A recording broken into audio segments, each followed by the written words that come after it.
This is the 18th season of Bass Talk Live.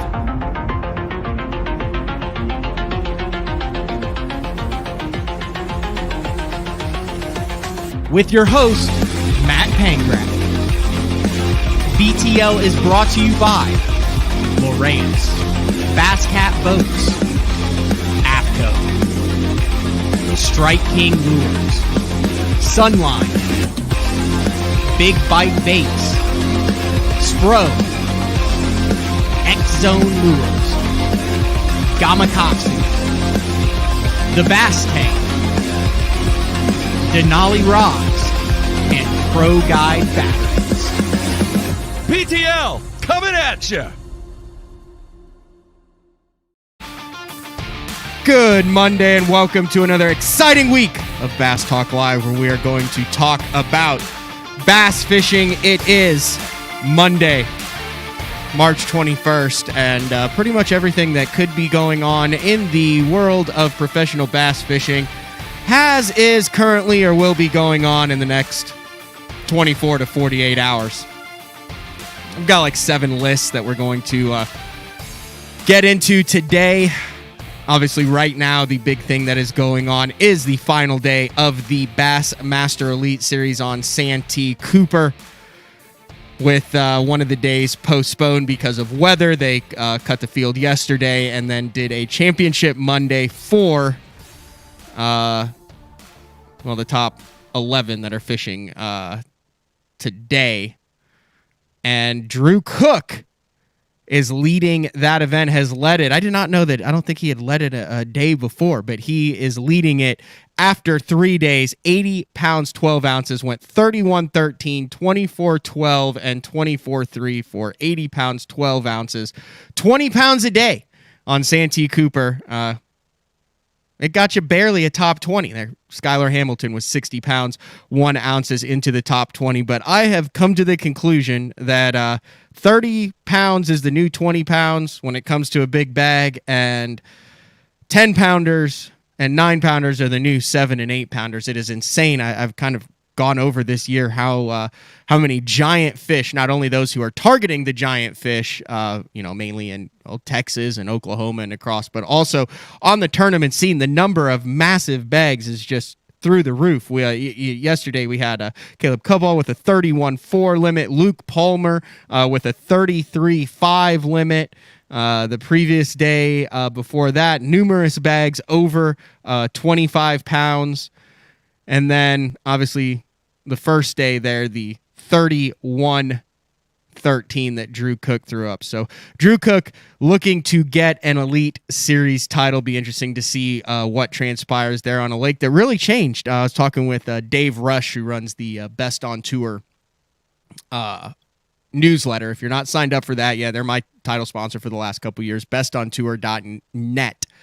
bestontour.net, completely free to sign up for. They won't send you a bunch of other stuff, and you get a newsletter once a week that kind of has some behind-the-scenes stats, news, cool stuff from the fishing industry. So sign up for that. But anyway, he marshaled on that, and he was talking about he's from that area there in South Carolina, and was saying how blown out the lake was after the massive wind and rain and cold front that they had, and that it was just getting better and better. So this is one of those rare deals in the Elite Series where the majority of the anglers are finding it getting better as opposed to getting worse as the tournament goes on. Got a great show today.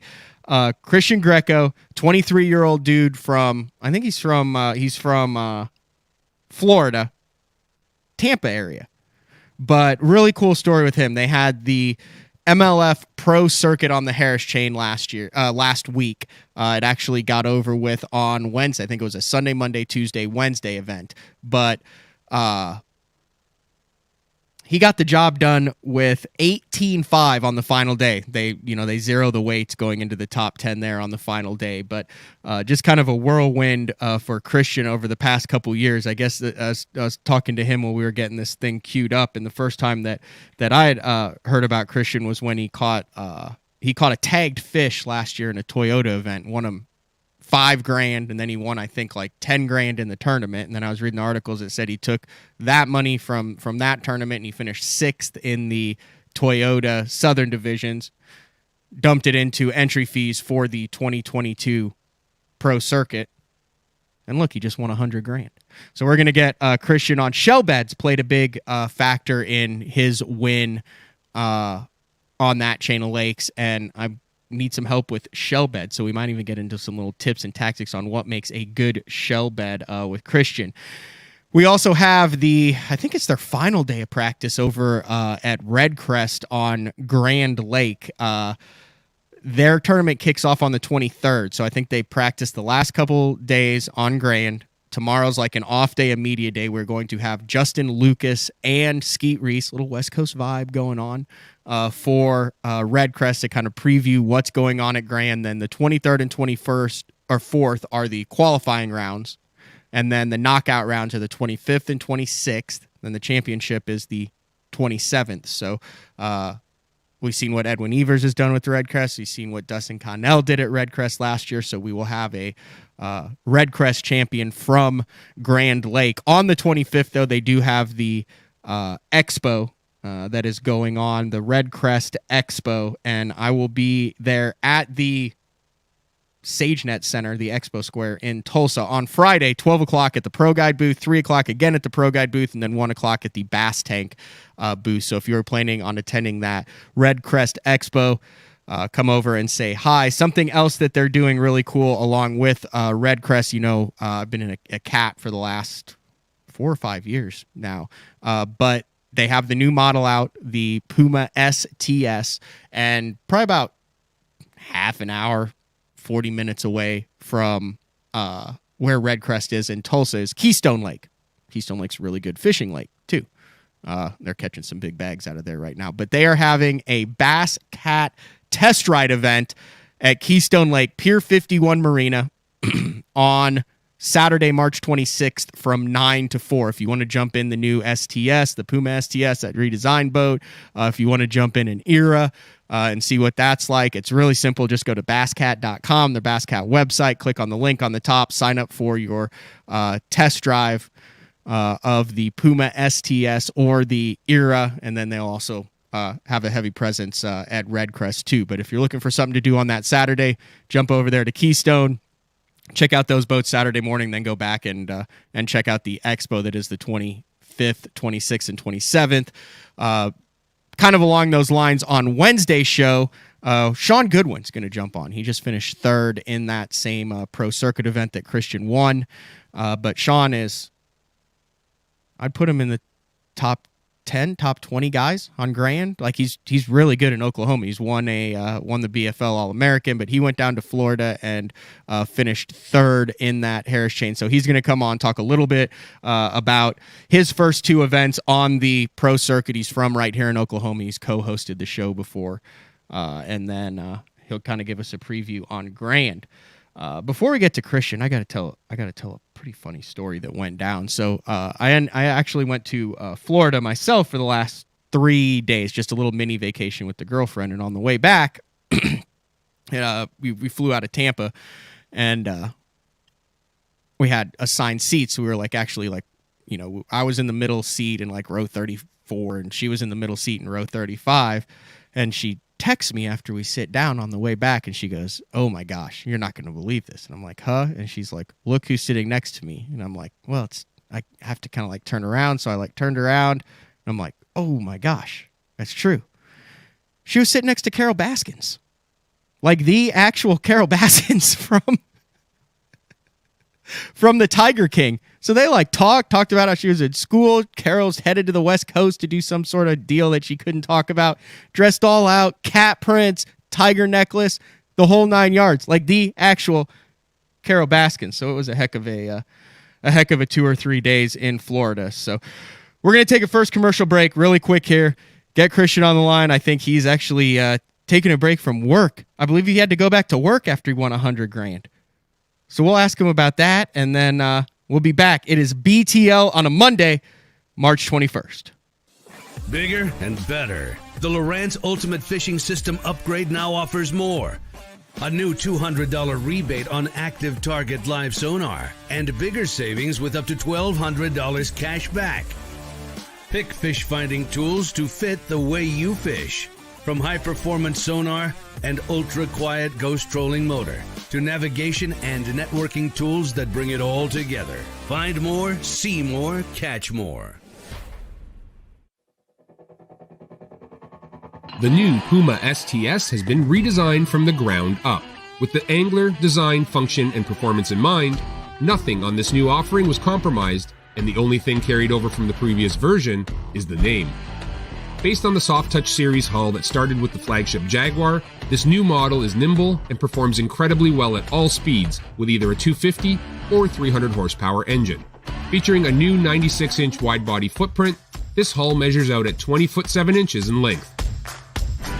Industry-leading design coupled with tournament-winning performance. The Puma STS from Basscat. Feel the rush.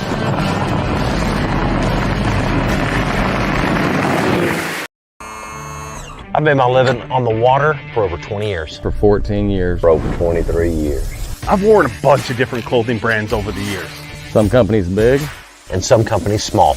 All of them said they were making clothing for us. But none of them knew us. None of them were us. Except for one. Except for one. Except one. AFCO. AFCO. AFCO. AFCO. Fishing isn't part of us. It is us. The KVD 100 jerkbait. 15 different colors. A perfect combination of roll, wiggle, and flash. Increased castability. 3D eyes. Premium black nickel hooks. KVD. Tie one on. Striking lures. Welcome back. It is BTL on a Monday. On a very busy Monday in the world of professional bass fishing. You still got the guys out on the Elite Series with the postponed day due to weather. Instead of cutting it, they actually just extended it through a Monday, which I feel, as long as it's not a back-to-back and they have the opportunity to do that, the professional guys, they're fishing for $100,000 for Angler of the Year points, if at all possible, to extend that tournament so you get the 4 days with the proper cuts. I think that's the way to do it. Plus, I think a lot more people watch it on a Monday, too, because they're at work and they have the ability, well, we won't say procrastinate, we'll say multitask.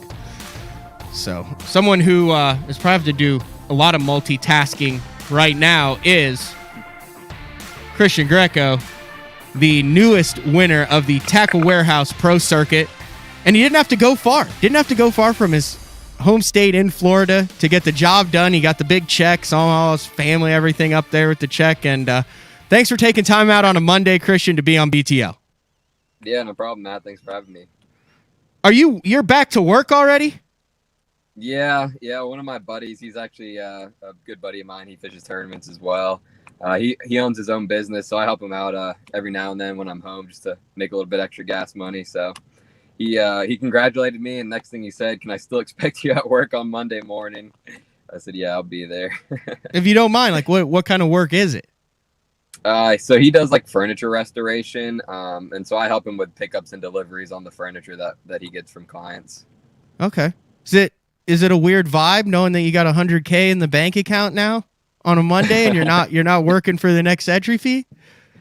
Yeah, it's a little bit weird, but it's all good. We always have a good time working together. So, all right. Well, I want to thank you for taking time to be out on BTL, and I thought it was a really cool story that you got the job done last week. First of all, it was weird following a tournament that was a Sunday through Wednesday tournament. From an angler's perspective, in Florida, in the middle of March, we know there's a lot of locals that fish the Harris Chain. There's a lot of people that vacation down there. It's a really great place to fish in March.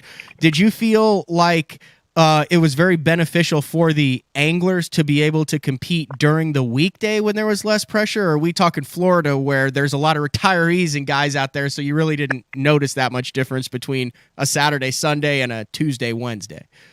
Yeah, no, I think we got really lucky with that weekday thing, and then we had that big cold front come through, so that kind of scared away a lot of the pleasure boaters that you typically have out there on the Harris Chain. So it was pretty smooth sailing throughout the week. We really didn't have all that much boat traffic out there, so it was really nice. let's start at the end and work our way back because I'm really interested. I've got a friend who actually lives on that chain, and he texts me.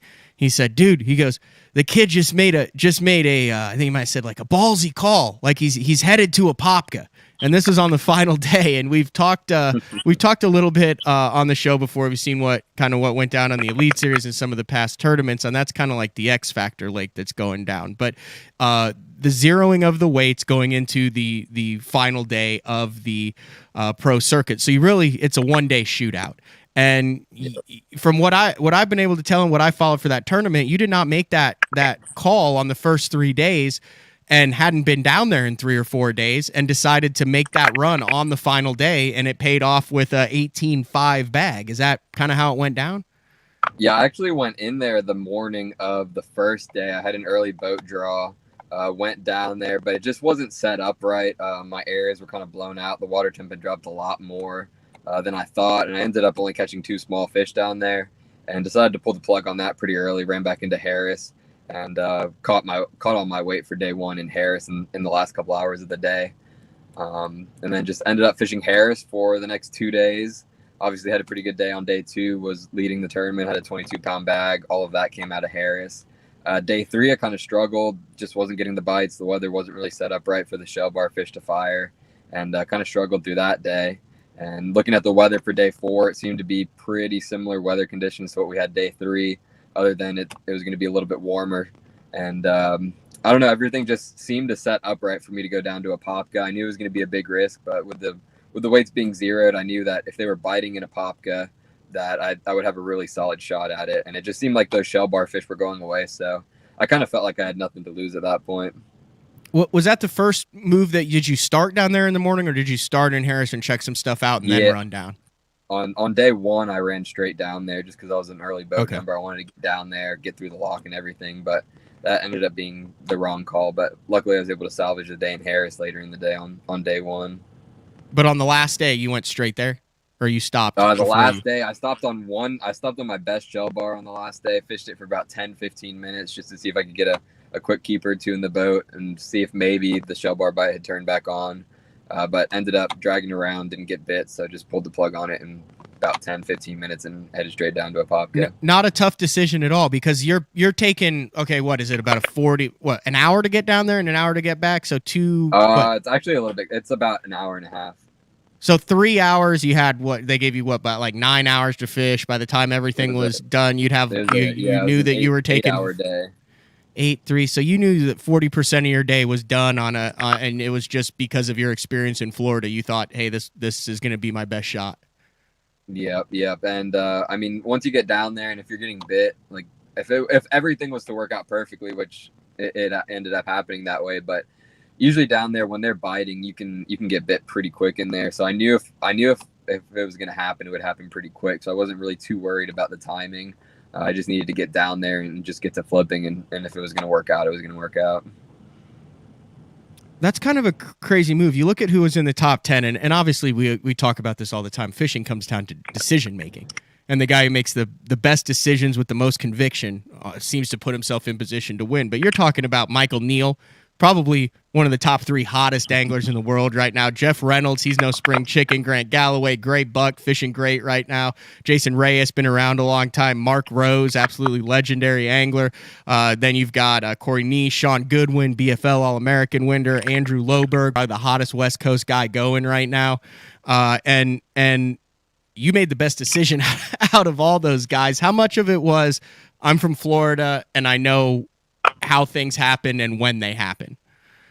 Pretty much 95% of the decision was just local knowledge, just kind of knowing that it could happen down there, my past experience fishing on the lake, and that combined with that shell bar bite kind of going away on me. Like I said, I at that point I kind of felt like I might as well go for it. All right, you mentioned the shell bars. I kind of want to get into this. So I've fished the Harris chain and Toho and all that now, so I've kind of gotten this little bit of shell bar kind of introduction over the last couple years. Obviously, it's big on the TVAs and some stuff, but in Oklahoma, we don't really go out and look for shell bars here. you kept talking about in your articles on live on the show that your shell bar bite was going away, that they weren't as good. Like, what makes a good shell bar? What makes them leave the shell bars? What's the deal with the shell bars always seeming to play, but very rarely is it like from start of the tournament to the end of the tournament can one shell bar like last? Yeah, I mean, I think the fish were still out there. I could kind of see a lot of stuff going on my live scope, but I think the weather just really didn't set up right for them to bite. It seems like out there they want a little bit of wind, a lot of sunlight, and we just weren't getting that on day 3 and day 4 of the tournament. It was really overcast. Day 4 of the tournament was kind of slick calm, so it really just didn't set up right for it. The prior 2 days of the tournament was almost perfect. I mean, we had like 10 to 15 mile an hour wind. It was sunny. A lot of those post-spawn fish will move out onto those shell bars. And so it just kind of all set up right. I think combination of the weather and then me pressuring, I really only had 2 or 3 shell bars that were really holding good fish on them. And so I'd hit them pretty good over the course of 3 days. So I think the combination of me pressuring them and the weather not really setting up the right way is kind of why that bite went away for me. What's the best way to find those things? I mean, can you see them? You can, yeah. But can you see them on like where they should be based on contour lines, and then you graph those areas, or is it a lot of time behind the wheel? Like where do they typically exist? I mean, so in the shell bars, they have to have some form of current, whether it's natural current from the lakes, rivers, whatever, or whether it's wind current. So on Harris, I think a majority of those shell bars are probably just fed by the wind current. Just that lake gets pretty windy, and there's a lot of water moving around there when the wind picks up. So realistically, out on Harris, they can kind of be anywhere on the lake. So, I mean, all I've done is just tens of hundreds of hours behind the wheel, just scanning out there looking for them on the graphs on the side imaging. And then, so that's why a lot of them are at the mouths of the canals that connect the different lakes, because that generates current and also pushes the wind current through those little openings. Yeah, you can just about guarantee that any of the mouths of any of the rivers or canals or anything like that have water moving through them, there's almost 100% chance you're going to find a shell bar somewhere out at the mouth there. And then, so those things, like I would assume then the current is because they're filter feeders, or not filter, but they have to have stuff that blows past them for them to eat. Yep, exactly. And then that'll attract all kinds of bait fish, and then the bass will get out there. So it's just a good little ecosystem for them down there. You're not a Carolina rig guy, are you? Yeah, that's what I caught all of them on. Oh my gosh. All right. Convince me on the Carolina rig here. What makes I've seen it this year multiple times on multiple tours. It seems like the more I badmouth the Carolina rig, the more it's making a comeback. What's the deal with the Carolina rig? I have no idea what it is, but they just seem to bite it on the shell bars. I couldn't tell you why, but you drag that Carolina rig through there, and it just seems to pick up the most bites.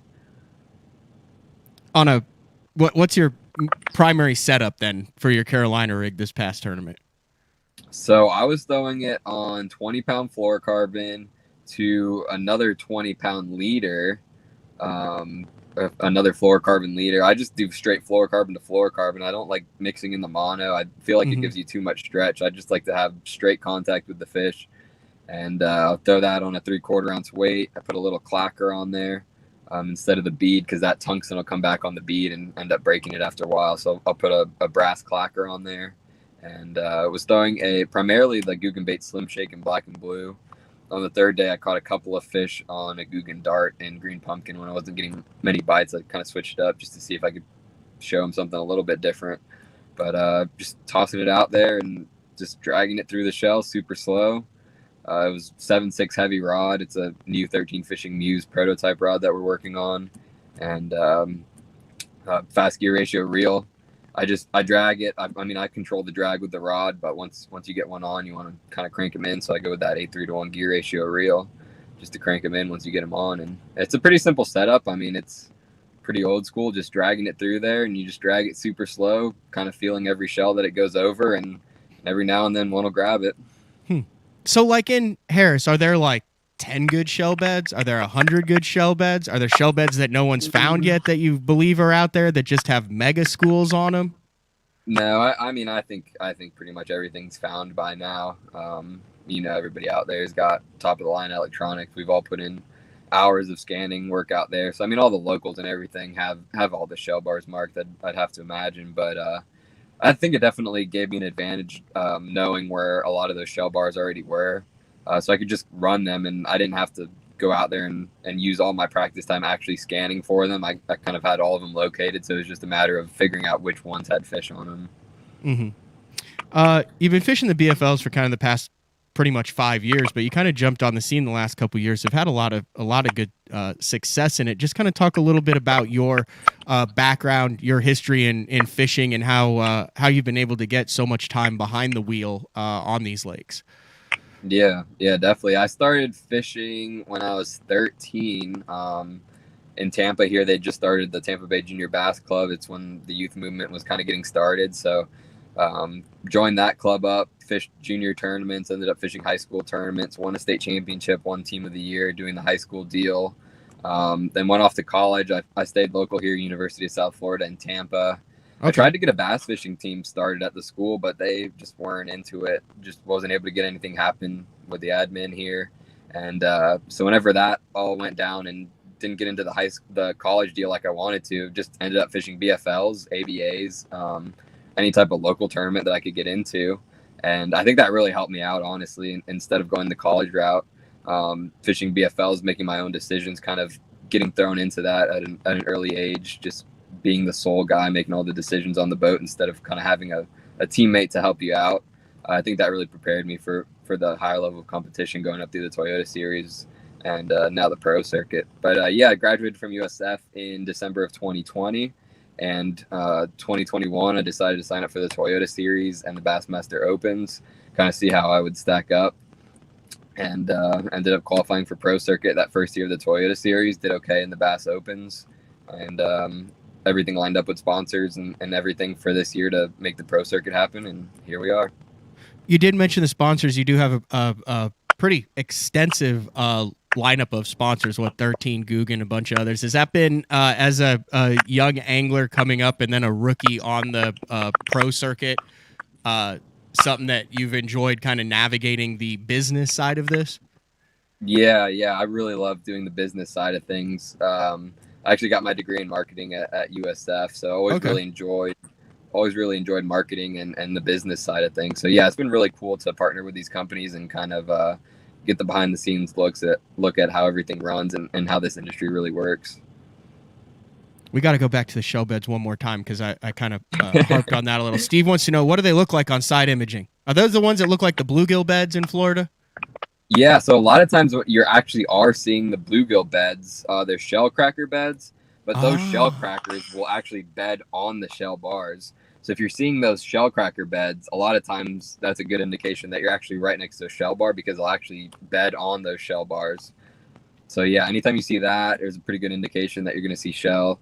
Other than that, it kind of looks like small dimples across the bottom. I use the blue palette on the Humminbird graph, and so it'll come up as almost like a white when you get into that hard bottom. You think there's a lot of guys that go down there and still don't know what the heck they're looking at?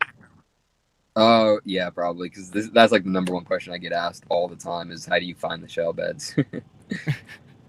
I want to read a quote that you said after you won, and I thought it was very mature, a very mature quote for someone who's 23 who just won $100,000 and has 11 top 10s in 35 events fished. He said, "The money is great, don't get me wrong, but I'm not out here for the money. I do it because I love it and to earn these trophies. This is a huge confidence boost. This is where I'm meant to be. I can have a career as a pro fisherman and go toe-to-toe against the best guys. It's an honor to be out here competing against them to win in just my second event. It blows my mind."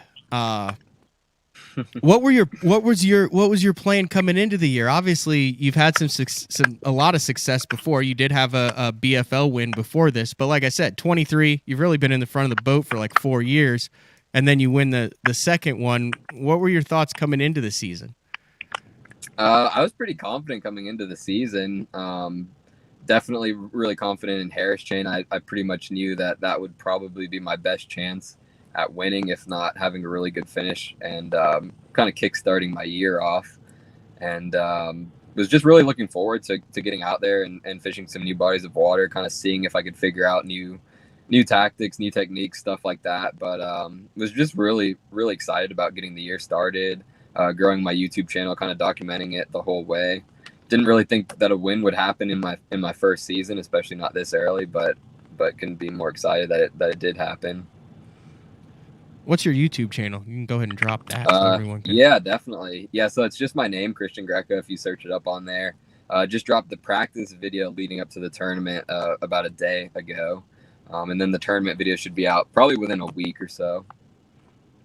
What is that, Greek? Roman? What, the last name? Yeah. It's actually Italian. Italian, okay. Yep. All right. You should be able to do, I mean, what are your thoughts on the rest of the year now? You got Pickwick and Gunnersville coming up, and I mean, based on what you just kind of described, there's some stuff on those fisheries that you should be able to find that are familiar. What's your experience like outside of Florida? Yeah, I've fished Pickwick one time before in the Toyota Championship last year. Kind of found the right pattern, but didn't really make good decisions throughout that tournament and ended up kind of not doing that well on there. So I'm pretty confident going into Pickwick. I should be able to catch them off of grass. They might be moving up to spawn, maybe get on a shallow bite. So we'll see about that. And then Gunnersville should set up pretty well for me with all the grass that they got in there. And then rest of the year is stuff that I've never been to before, James River, Champlain. But actually really looking forward to getting out on Champlain. I mean, everything I've heard about Champlain is that like it's a crazy fishery. You can kind of catch them any way you want. Big smallmouth. So I'm really looking forward to that one. That was the one that made me most excited. What's your smallmouth experience? I have only smallmouth fished one time. Really? I went up to Minnesota with two buddies last summer. Whenever I was making my decision to fish the pro circuit, just to get a little bit of smallmouth experience under my belt. So we hit some lakes in Minnesota. Did fairly well. I mean, caught a bunch of smallmouth. So, but yeah, I really don't have too much smallmouth experience. But I'm looking forward to getting up there and just doing something a little bit different.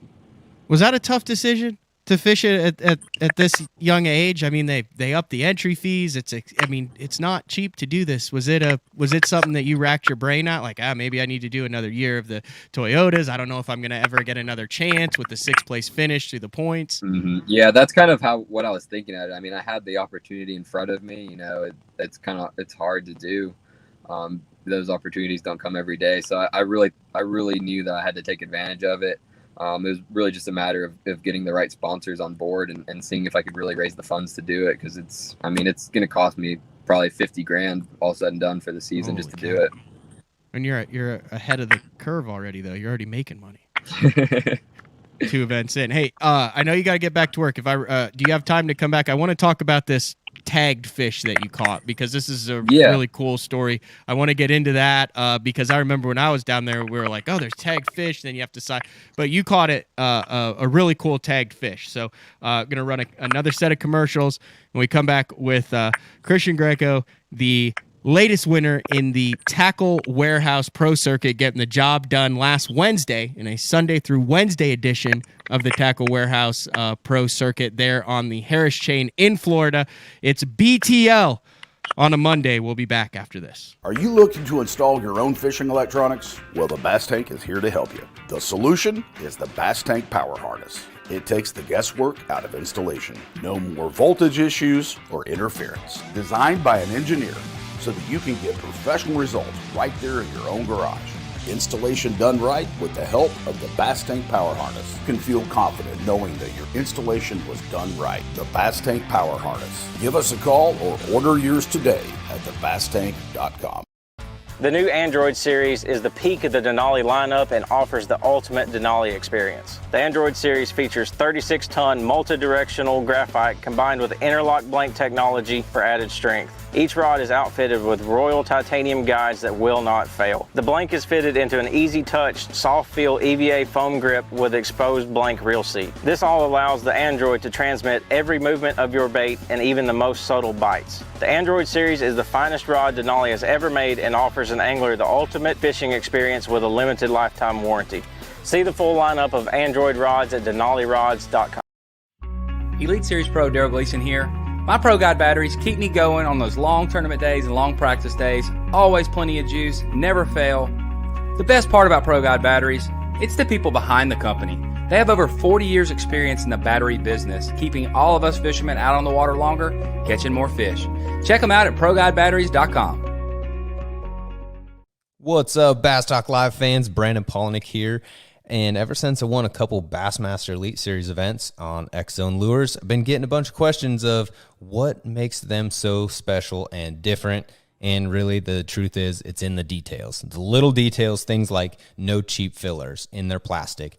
That gives you more lifelike action, more realistic and vibrant colors. But don't just take my word for it. Go to www.xzonelures.com and check them out for yourself. Combining one of the most popular hook styles with Gamakatsu's beefier Superline offering, the Gamakatsu Superline Offset Round Bend delivers the strength necessary to target big fish in heavy cover. Well suited for braided line and heavier fluorocarbon, the Gamakatsu Superline Offset Round Bend is built using stronger Superline wire that allows anglers to easily fish a finesse worm around heavy cover. The round bend offers a larger bite area, perfect for any worm presentation, while increasing your hookup ratios. The newly enhanced Z-Bend holds your plastics on the hook longer, reducing the number of pull-offs and reducing damage to plastics. Available in 2/0, 3/0, 4/0, and 5/0, this is the most durable worm hook, designed for heavier lines that hold your bait on longer. Preparation is key to success. And that preparation starts well before you ever hit the water. You're only as strong as your connection to the fish, and your line is that critical connection. Confidence in your line every minute of every day on the water is a necessity, and failure, it's not an option. Sunline makes the fluorocarbon, nylon, and braided lines to give you the strength to guarantee your confidence. Vibrating jigs are a great choice for any time of year, and the Kamikaze Swim-On is a perfect match for any vibrating jig. Two sizes and the unique tail design gives it a bait fish profile and a great swimming action for realism. There are 17 colors. See them all at bigbitebaits.com. The Spro Little John crankbait has been around for almost 15 years, and it is one of my go-to crankbaits whenever I need a fish in the boat, so you can never have enough new colors. That's why Spro's coming out with a handful of new colors, including Pearl Shad, which has this bleached out white look, but it's got this pearlescent, really, really pretty. We've got Copper Shad, which looks amazing in the water. It's got that purple flake on the back, really, really pops in the water. And then if you want some real pop, we've got Sparkle Shad, nothing but sparkles all over this thing. And then last but not least, we've got the matte Sexy Shad, just a really different looking color for a crankbait. So you want to give them a little different look, that matte Sexy Shad is definitely the one to go with. All these colors are available in the original Little John and the MD. Welcome back. BTL on the Monday, talking with Christian Greco, latest winner of the MLF Pro Circuit. Dude,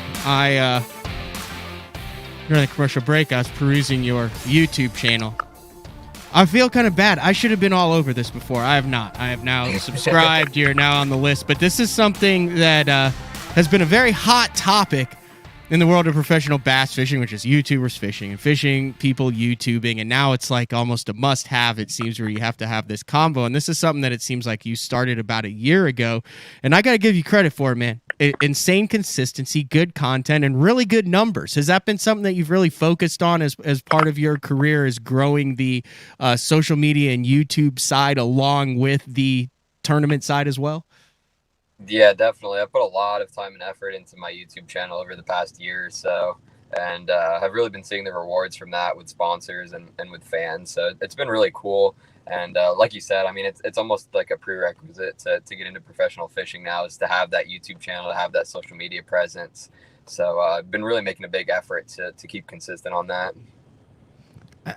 I mean, dude, look at your numbers are good, man. For a guy who's had it for a year, you've got over...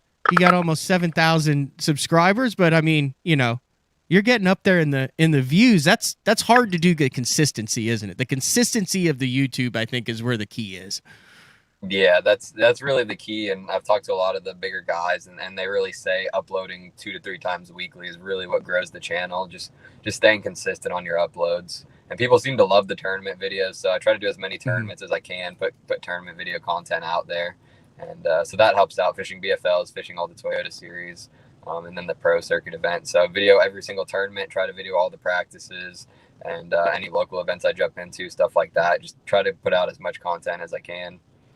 A lot of your sponsors are also big into the social media side. Well, obviously Guggen started, and now we're seeing them taking over the tournament side of it as well. So when you sign on with those companies, do they have like, do you have like a crash? I've always wanted to know this for these guys. Do you guys have like a crash course of social media and how to do what? And the guys with the millions of followers kind of say, hey, here's a blueprint that you guys can follow and put your own twist on it? Or do they sign you because Not you're really. social media savvy?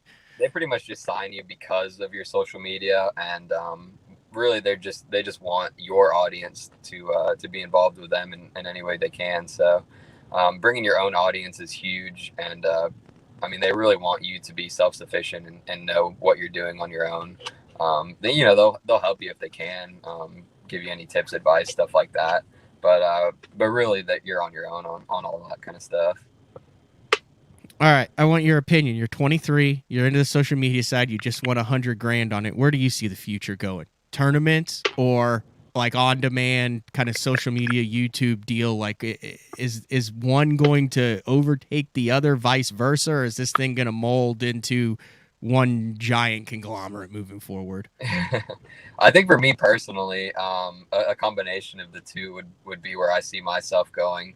Continuing with the tournaments, trying to become the best tournament angler that I can, but then mixing in that social media side of things with it, taking people along the journey and kind of how I break down lakes and how I do in all the tournaments. So I think a good mixture of the both is where I see myself going, at least. But definitely seems like a lot of people are going more towards that social media side of things and a little bit away from the tournament side of things. So we'll see what ends up happening over the next few years here.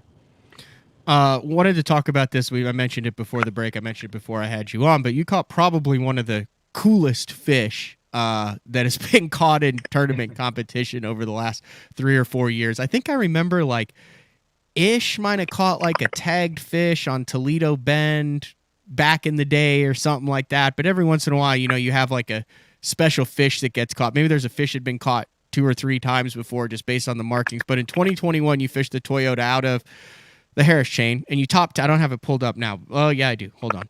Yeah, you top 10 that event, didn't you? Yep. Oh, that's like the event that helped you finish high enough to qualify for the Pro Circuit. Yeah. But you finished 10th, and you caught a tagged fish out of a popka that like you earned. You earned more for that fish than you did for the 10th place tournament. Yeah, what was that state with Florida? Just kind of talk a little bit about what went down there and how big that fish was, because that's kind of where I kind of noted. I saw your name for the first time. Was like, oh, that's cool. A 22-year-old kid caught this fish. Yeah, so FWC in conjunction with Friends of Lake Apopka had that tagging program going on.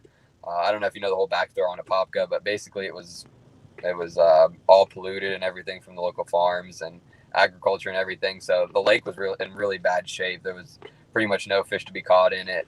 But they made an effort to really clean up the lake, and it's been working out really well. Obviously now there's a lot of fish to be caught in there. So FWC and Friends of Lake Apopka have done a great job on that. But yeah, so they had a tagging program going on. I believe they tagged 200 bass in there, and each of them put you into a raffle to win some prizes. But the biggest one was, it was 12 pounds when they tagged it, 912 when I caught it. But that one was worth $5,000 if you were able to catch that fish. Like instantly, like as soon as you caught it and called it in. Yep, $5,000 as long as you cut that tag off and called them and gave them all the information they asked for.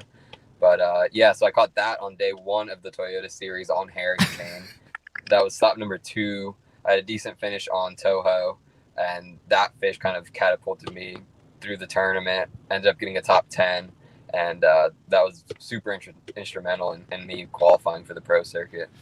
So you caught the biggest one that they tagged in all of Lake Apopka, which I mean, like Lake Apopka, you can like run across because I've been in there a couple days, but it's also like huge. It's also very intimidating if you haven't been down there. Like anywhere you want to go on the bank, as long as you can get up there, there's like some sort of reed, cattail. Yeah. Do they still call it mother-in-law's tongue? What's the proper way to what's the tip? Arrowheads. That's it. Arrowheads. Sorry. Arrowhead. There's all sorts of stuff you can drill, all sorts of stuff you can fish there, and you caught the one fish. Yeah. And you knew it as soon as you caught it, or like did you know, holy cow, this is it? I didn't know it was the one. I saw that it had a tag on it. But I knew that the one they had tagged was like a 12-pounder or something, and this one was like, when I weighed it on my scale, on the Catch Commander scale, it was like 980 or something like that. And so I really didn't think much of it. I didn't think it was the one. But then I got back to weigh-in that day, and I was a few minutes early, and so I cut the tag off the fish, was looking at it, pulled up the website, and I see the tag number. I think it was 090 was the tag number on it, and looked at the website, and it says one fish with tag 090 is the Jim Thomas $5,000 fish. And I look at the tag, and it matched up, and I called the number right away just to see if they would answer, to see if I needed to do anything special with the fish before I weighed it in. And they didn't answer. They ended up calling back a couple hours later, and they said they saw the picture on the MLF website, and they could tell by the markings that it was definitely the fish. No doubt. Did you flip that one up? Yeah, that one was flipping. I mean, you can catch them a few different ways on a Apopka, but really that flipping bite seems to be the deal down there. I'm just amazed at that. So if it was 12, I've always wondered how much they fluctuate between, post-spawn and pre-spawn like that. And that's a lot of weight. Yeah, it was over 2 pounds of weight that female had lost. So they said, I talked a little bit to the conservation guy, and he said that's pretty typical. The biologist, I guess he said that's pretty typical for a fish of that size to lose some weight after the spawn. Huh. So what are your plans moving forward? Are you looking to qualify for the BPT? I mean, you've got a long road ahead. What ideally, let's just map it out for the next 5 years for you, Christian. Where do you see yourself? Yeah, I mean, if everything works out and I have a good rest of the year, the BPT qualification is definitely a possibility. That would be great if I could qualify for it. But really just trying to get my foot in the door, my name out there as a professional, grow my YouTube presence, and really just get some experience under my belt. I mean, I really haven't gone to a lot of these lakes, especially up north. So really just trying to learn those lakes, figure them out, and just try to become a better, well-rounded angler. Did you know a lot of professional anglers and people in the industry before you started fishing at this level? Yeah, I had a few connections. I'm actually rooming with Brian Latimer this year, so we're traveling around together. He's a good one. He's been a big help. Yeah, he's really good. Does he work as hard behind the scenes as it comes across? Yeah. Like he's always putting out stuff where it's like, man, like, and he edits his own stuff too, I think, right? Yeah, he edits. Yeah, so the stuff he puts out, I'm like, man, he's a hustler, like fishing as hard as he does and putting out as much content as he just nonstop from the time he wakes up to the time he goes to bed. Basically, yeah, he's always working on videos and shooting videos and editing and everything. So yeah, he puts in a lot of hard work, and he's helped me out a lot with social media and just kind of moving up to fish the pro circuit and stuff like that. So he's how'd you meet him? I look up to. So I actually met him. I won a online tournament, and the prize was to go fish with him. And then we actually had some mutual friends, so we just got to talking and went out and fished with him. Had a good time. He was actually going to be in Tampa the very next week, and so we linked up again and fished my home river, the Hillsborough River, and just stayed in contact ever since then. And whenever he saw that I had a pretty good chance at qualifying for the pro circuit, he actually shot me a text, and he said, "Looks like we're going to be roommates for next year." And that was before I even qualified or anything. And so he called me right after I qualified, and he's like, "All right, well, we're doing this." That's good stuff. Yep. That's good stuff, man. There's a lot of young. Did you talk to the Andrew Loberg at all? Because he's like another one who's like young in his 20s. Like he's kind of scary good too, isn't he? Did you get that vibe from him? Yeah, he's really good, and yeah, he's a really good guy. We actually talked quite a bit after the tournament ended, and I think you'll be seeing him hold up one of the trophies pretty soon here. Yeah, you guys have both held up a bunch of trophies, and I think there's a bunch more in stock. I think what we have now is it seems to go cyclical. Like, so when I first started covering this, yeah, God, like 15 years ago now, but there was that deal where like you had like a Polinick coming in and a Justin Lucas and a Josh Bertrand and all that, and they're in their young 20s and stuff, and now I just heard Polinick be like, well, this is my 13th year on tour. And then you look at like, the guys like I have Skeet on tomorrow and Edwin and Kevin and stuff. And it's like a whole generation above that. And then, I mean, it's just the natural occurrence of how things happen. But it's neat to see, to kind of see a whole generation mature and then these younger guys coming in like you. And it's just the skill set. I mean, you don't feel like you're lacking in anything. I'm not saying you don't have to answer this in a cocky way, but I just mean as far as the resources, the time on the water, the ability to network, to have live, to study the fisheries, like it's primed for young, hungry anglers in their 20s to take advantage of everything that exists and compete against the 10, 20, 30 years of experience. Would you agree? I mean, you don't feel like you're at a disadvantage going into these things, even though you're 23, do you? Yeah, no, I definitely agree. I mean, there's so much info out there right now, and I mean, if you can study it and apply it, and just have confidence in what you're doing, it's definitely possible. The only thing is like spinning out, and you watch them, and even with the live now, you still don't see anything spinning out because that's the only thing that you can't replicate time on the water, but you can't replicate being in those pressure situations. And I mean, that was your pressure situation, and you made a heck of a call and made it work. Yeah, I mean, I just kind of look at all the tournaments the same, and just another day out on the water, just trying to do the best that I can, figure them out the best that I can. So really didn't have too much pressure on me that last day. It just felt like any other tournament that I fish. All right, well, I know you got to get back to work. Do you ever do any sheep's head fishing? I know we talked about that a little bit off air. I'm obsessed with the sheep's head on the pier. It's like a finesse. That's the closest I get to Carolina rigging, by the way, which is the barrel swivel with the little live bait hook and the fiddler crab. Do you mess with any of the saltwater stuff? Every now and then I'll do a little bit of red fishing and snook fishing just because you can kind of do it the same way as you can bass fishing with a bunch of artificials, catching them on topwater, stuff like that. But really just put most of my time and energy into the bass. Especially with where you are, I would have a difficult time being down there and not splitting my time between the salt and the fresh. But I guess if you're down there, it's like normal, I guess. You have that option, but it's a cool part of the country that you live in. You have a lot of diversity. I think a lot more diversity. We're seeing, a lot of Florida anglers taking it national. So yeah, there's a lot of deeper lakes and stuff like that out here that we can kind of practice on and hone in our skills doing that. So it's a lot more than just flipping. You get on those phosphate pits ever? All the phosphate stuff? Yeah, some of the deeper lakes and stuff. That's kind of where I learned to use the live scope a lot. So that's helped me out big time too. Did the forward-facing sonar play a lot in this event for you? A little bit. I mean, I could see the fish down there. I could see a few of the shell bars had small brush piles on them, so some of the fish would congregate on those brush piles. But it wasn't huge. It just kind of gave me a little bit more eyes under the water. That's the first time we've had a winner or someone who's done well who hasn't said that it was like a major role. So hey, you can still still cast and catch without seeing every single thing that you're looking at. Yeah, huh? especially on the last day. I didn't even have my graphs on the last day. All right, well, Christian, thanks for jumping on BTL on a Monday. Greatly appreciate it. Enjoy the rest of your day and enjoy that check and the rest of the season. You got a lot of kind of heavy hitting fisheries coming up that I think you'll have a good time at. Yep, I appreciate it, Matt. Thanks for having me on. All right, see ya. That was Christian Greco, the latest winner of the Pro Circuit event down there in, I guess, kind of his home waters of the Harris chain. But yeah, just a crazy number of these young 20-something-year-olds. And I was trying to get back to the top.